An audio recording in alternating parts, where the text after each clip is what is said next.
Welcome to BizTech's Enterprise Technology Show, where we feature tech companies that are innovating in the large enterprise space. Our featured company today is GitLab. Now, here to tell us more about GitLab and their value proposition is Anthony McMahon, Regional Director, Asia Pacific and Japan. Anthony, welcome to the show. Thanks, Brian. Nice to be here. Now, Anthony, GitLab is relatively new to the Asia Pacific region. For those who are new to the brand, who is GitLab and what do you do? Okay, so maybe just to put it really simply, we focus on allowing companies to develop or come up with an idea, develop software, test that software, release it and have their users or consumers access that software. What we do uniquely is we do that in a single platform, a single application. So for many people that may be not deeply knowledgeable of the software development lifecycle, there's a series of process and steps that you must follow. And over the last sort of 20, 30 years, that is developed into quite a complex supply chain, if you want to think about it. Lots of tools, lots of silos between business, developers, security teams, operations. So what GitLab really does is simplify that whole end-to-end process, that whole life cycle, by being able to do all those tasks in a single platform, a single application, which is unique in the market today. Okay, so to help the non-tech viewers understand this better and understand your value proposition, could you walk us through some use cases and perhaps how some of your customers have used your offerings to help their business? Sure.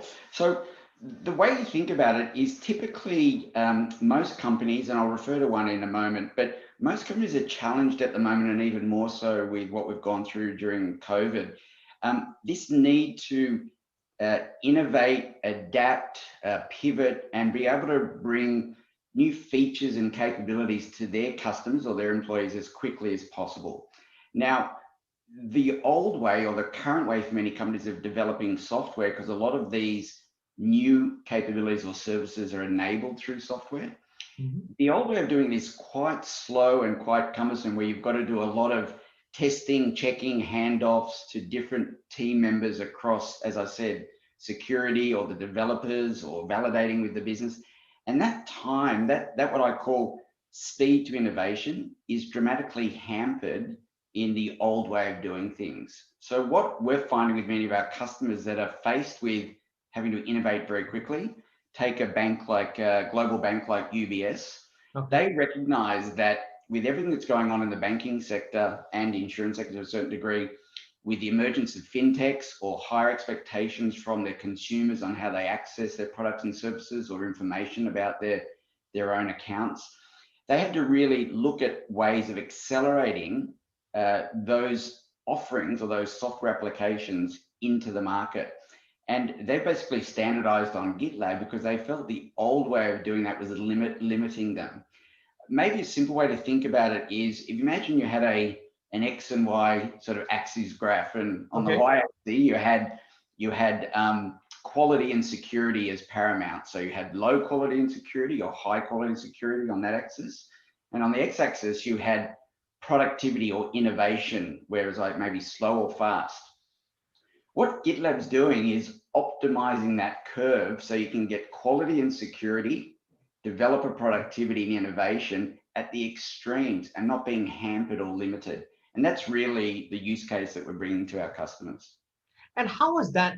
And obviously, this is something that is across industry, whether it's a large enterprise or an SME as well. But where have you traditionally seen strong adoption, and is that the case as well in the Asia Pacific region? Yeah, it is. So I've focused on Asia Pacific and Japan as the region for GitLab. By far, the adoption has been more so in the enterprise, the larger organizations that you'll see. Typically, maybe 2,000 employees above. So it's a big pool when I consider enterprises. And there's also a lot of adoption we're seeing in the public sector because governments, whether they're providing citizen-based services or they're maybe got their intelligence, the intelligence community of services, or maybe it's their defense-related activities. they're all about competing with different players and being able to offer something quickly. So we call it speed to mission in some Right. cases with the intelligence community or the defense. Speed of customer satisfaction, if you look at if you look at citizen services. So we're seeing that uptake definitely in the enterprise. And the main reason that is most of those companies have significantly invested in developers and creating software and having to run that software on some sort of public cloud environment, whether that be, on Amazon or Microsoft Azure or Google. So that need to get a return from that investment and stay dynamic and nimble and compete is paramount. And so that's where we've seen the early adoption.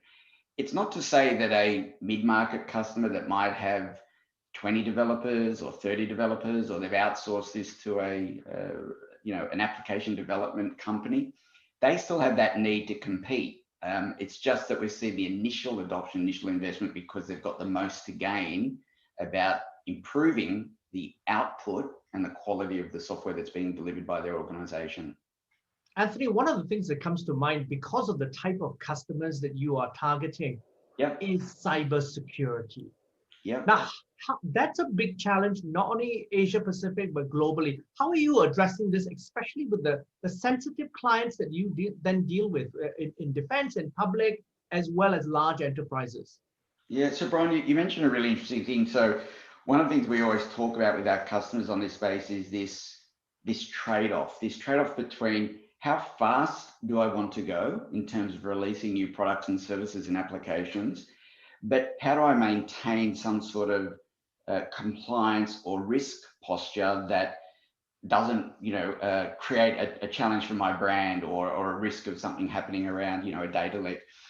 What we do differently, or what we're encouraging, in fact, many of the analysts in the market like Gartner, IDC, Forrester will validate, is the historical way of doing it was you'd come up with an idea, you'd have developers write the code, they'd then ship that code over to someone in security, the security team, which would be an independent separate group.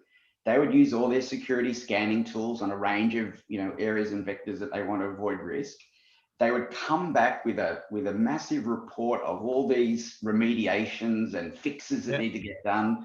Developers will then go and do all that work, send it back to security. Maybe they get a smaller report back this time. And this cycle bounces back for not days and weeks, sometimes even months. So the idea of being able to nimble and fast in the market, if you're a large bank or you're a large insurance company or a government agency, that model can't work. So what we do and the way we approach it, and it's a concept called shift left. So if you think about that supply chain I spoke about before, instead of handing it over security, what we've done with GitLab is, as the developer is coding and writing the source code for whatever application, they're getting alerts and prompts of potential security risks that are known problems, and they can remediate and fix those as they're developing the code. And so when you get to that test phase or that security validation phase, we've rapidly shrunk the areas that security need to maybe review or approve. And so they basically just do the exceptions in the end, because basically when you are coding, the 80% is taken care of. The exceptions, basically the security team then takes care of it. So that's where you save the time. It's exactly that, and maybe it's even 95% is covered during the development cycle. But the other interesting thing, it's not just about shifting some of that responsibility at the point in time with the developer, which is great, that shift left. But by using a single application, the security teams can look and monitor and see that the compliance around that activity is happening, so they feel more comfortable. So it's not just like sitting in this, some sort of dark room waiting for the code to be ushered in. They literally can be looking real time and going, great, I'm seeing the developers are following our compliance, they're following our policies, they're running the right scans, they're putting the right steps in place. So the security and developers start to collaborate in that space rather than being seen as, a bottleneck or an approving point. And that shift left is a big shift in the industry. And that's also a huge time saver. So essentially, the security team is co-developing. They're on real time, the same time.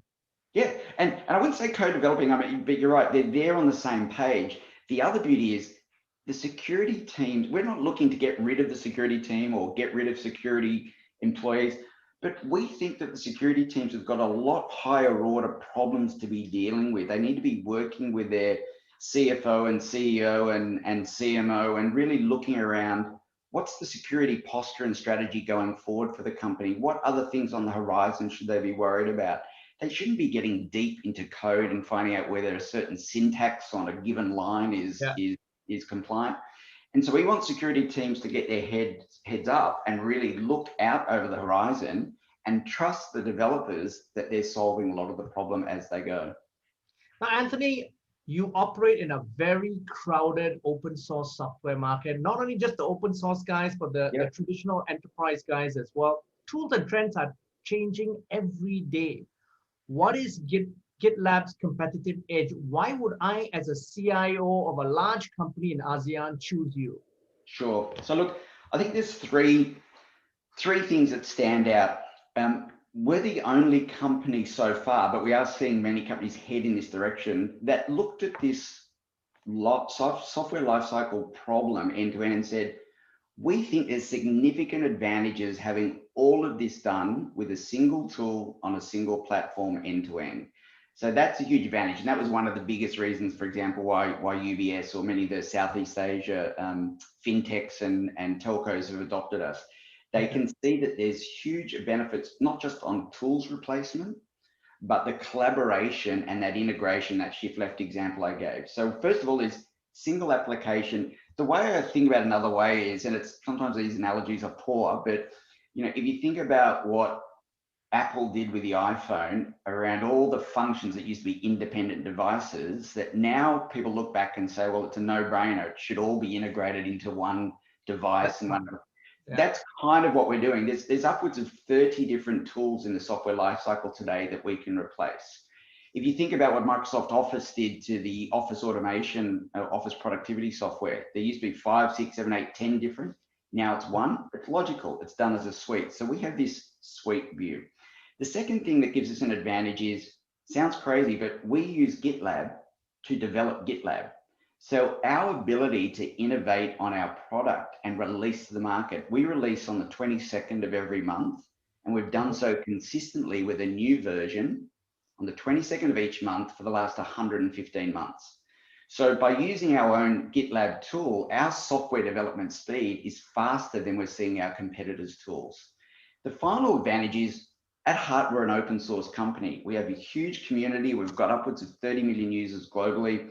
Many of our community members that don't work for GitLab, we have a process that if they come up with a good idea and they think there's a feature that could improve how GitLab could help them or other customers, they can suggest that feature change. They can develop that feature change. They can submit it to GitLab, and we'll go through our normal security checks.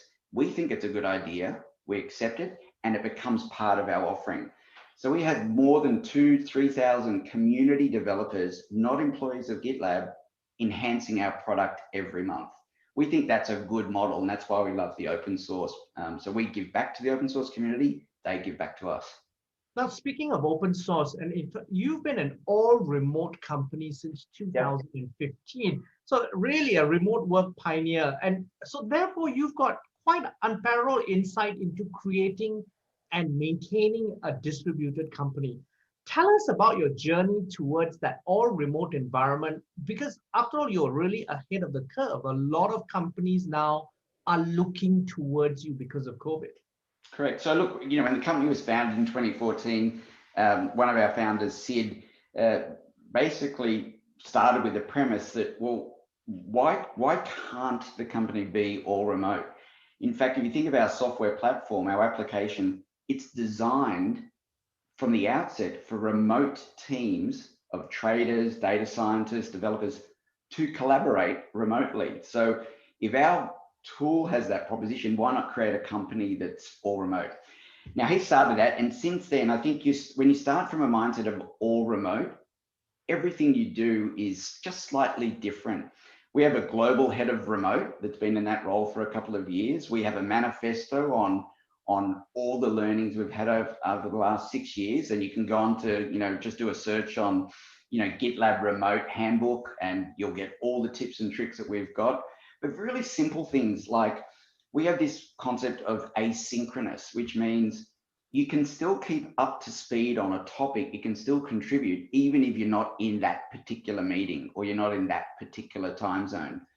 So async is a big operating idea for us. And what async means is you must take meeting notes, you must record, and you must have this information available to anyone in GitLab at any time so that you can catch up to speed on what you may have missed, but you can contribute to that piece of information and know that others can see it. And when you know async means you're not participating, you start to get very precise with how you put meeting notes, what your objective is. And then, even simple things. We use Google for our office productivity. Our Google Docs default setting is anyone in GitLab can view and search on any document ever created.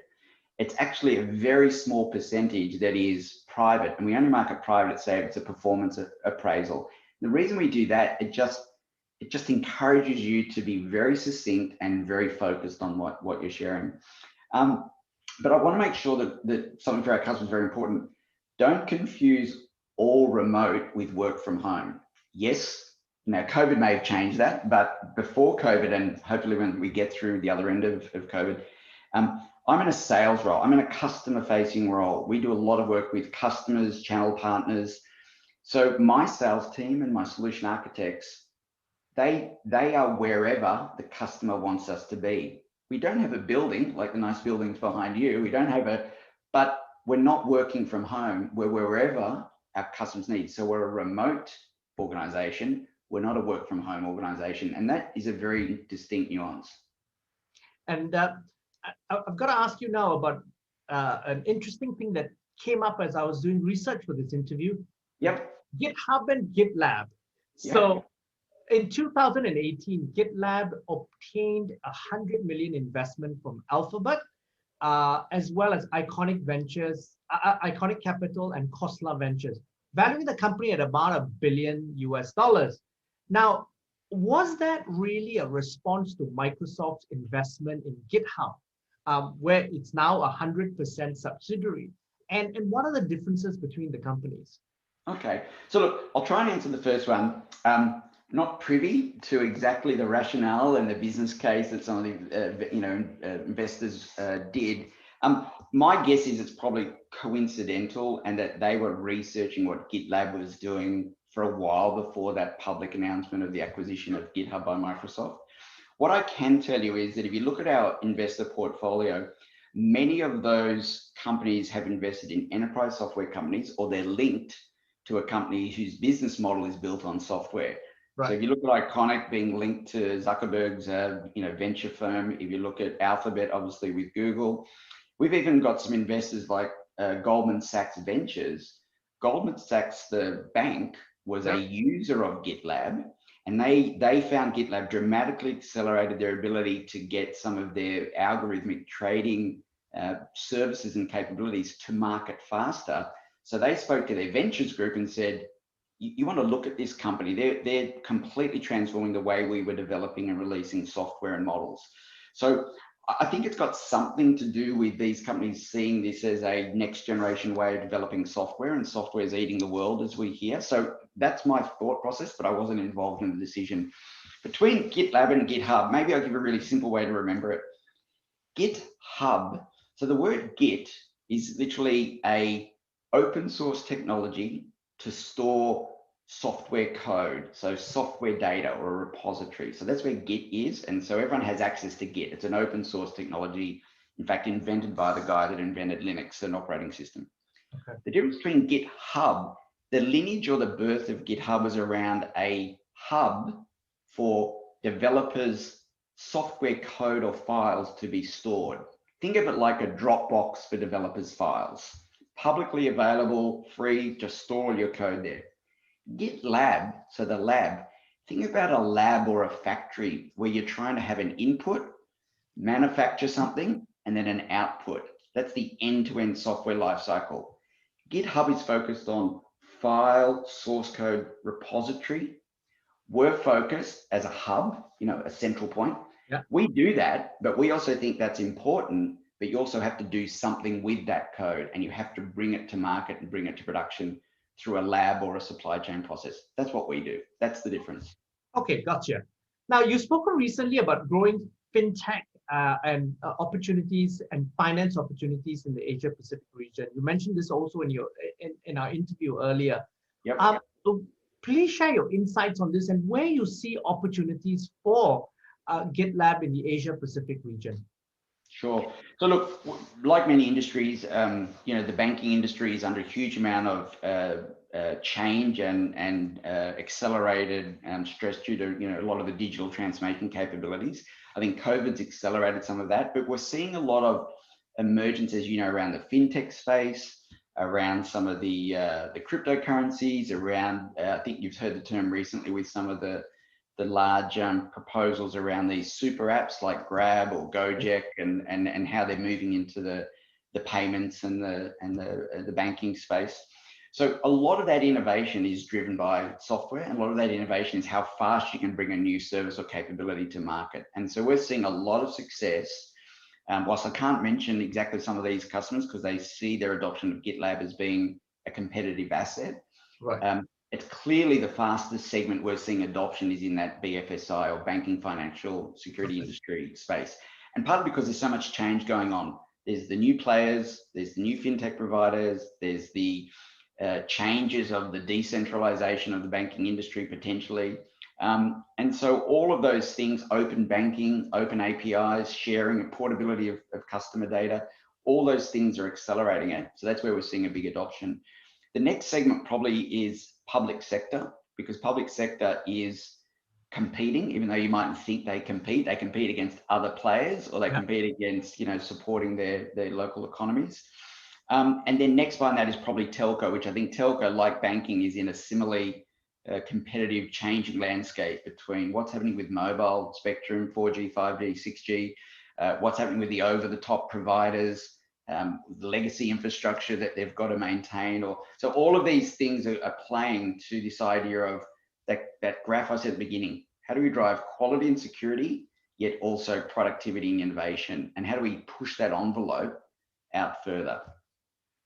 Now, Anthony, you've been throughout your career in the Asia Pacific region and also North America in a career spanning 30 years, working for companies such as HP and SAP. Now, how has the technology landscape changed in the region in the last decade? Look, it's changed a lot. I think the two most obvious areas that I think we've seen change is where and how people consume information, data, and those applications. So a big shift to mobile devices, mobile form factor, and in fact, an expectation that you must be able to deliver your brand and your services in a mobile device first and foremost. That's a massive change that I think everyone's still addressing.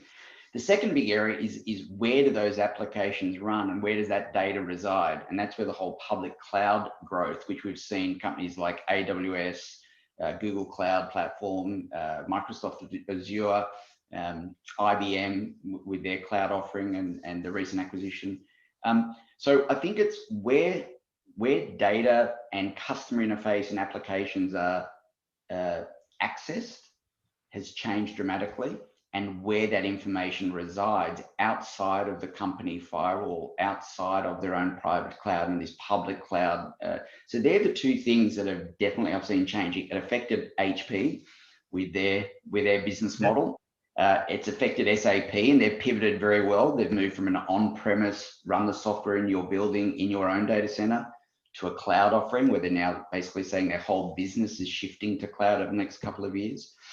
And in where I am now at GitLab, that's one of the reasons I was attracted to come to GitLab. I was still kind of shocked. Mobile change on the consumption side, new public cloud on the run or the store side. Yeah. Yet the way those applications get developed has not changed. multiple tools, multiple people, very siloed, Very delayed, complex. Yeah. very complex. And so I was really intrigued that I think what GitLab's providing is somewhere between that mobile expectation and consumer expectation and public cloud, a way to connect those two things very simply. And that's why I joined GitLab. Now, Anthony, final question. With this 30-year plus career, what advice would you give business leaders from lessons you've learned in this last 30 years? Yeah, it's probably hard to synthesize it down. I don't want to, I don't want to profess, given the type of audience we've got here, that I can help them. I think one of the things that I've definitely learned is most of the last few jobs I've done is expanding new businesses in Asia Pacific and Japan. And I heard a lot that, this country's different, that country's different. Ultimately, the business problems that that companies in any country in Asia Pacific are trying to solve are the same. They're trying to look after their consumers, look after their community, look after their shareholders, look after their employees. They've got an imperative to give a return invariably on the investments that are made. And so I think just really cutting to the heart of what's the business outcome and how are you going to measure that, I think is a critical thing that I keep going back to. And maybe it's not 30 years, but it's related to my current role. I'm still somewhat shocked in the meetings I've been having with CIOs and people that are responsible for, say, developing and investing in application development, that when you ask the question on how do you measure that investment, how are you measuring the productivity, how are you measuring the impact of this massive investment you're doing in people, application development, tools, cloud, infrastructure, how are you measuring all of that on the efficiency of that investment and the return of that investment? And I can tell you, Brian, I still get a lot of blank faces, almost like, well, we just have to do it. It's a cost. And it's a cost, it's a percentage of turnover. We've got to invest this. And one of the things I'm encouraging them is to put a bit more pressure back on their CIO and a bit more pressure back on their development teams and their operations teams, and say, you need to be able to demonstrate that innovation and speed is helping the business. And if it's not, what are you going to do differently to show that and being able to prove that? Because I think the more they can prove it, the more investment they'll get. And this is the balance you're in at the moment. Probably still spending too much time on maintaining the status quo and not driving that innovation, story. Anthony, it's been a fascinating conversation. Thank you very much for coming on the show. Thanks, Brian. Thanks for your time. Appreciate it. Now, I'm Brian Fernandez, and I've been speaking to Anthony McMahon, Regional Director, Asia Pacific and Japan at GitLab on BizTech Enterprise Technology Show. This video will be on our LinkedIn and Facebook sites, as well as site www.biztech.asia. Please subscribe and like our various platforms. Thank you for tuning in.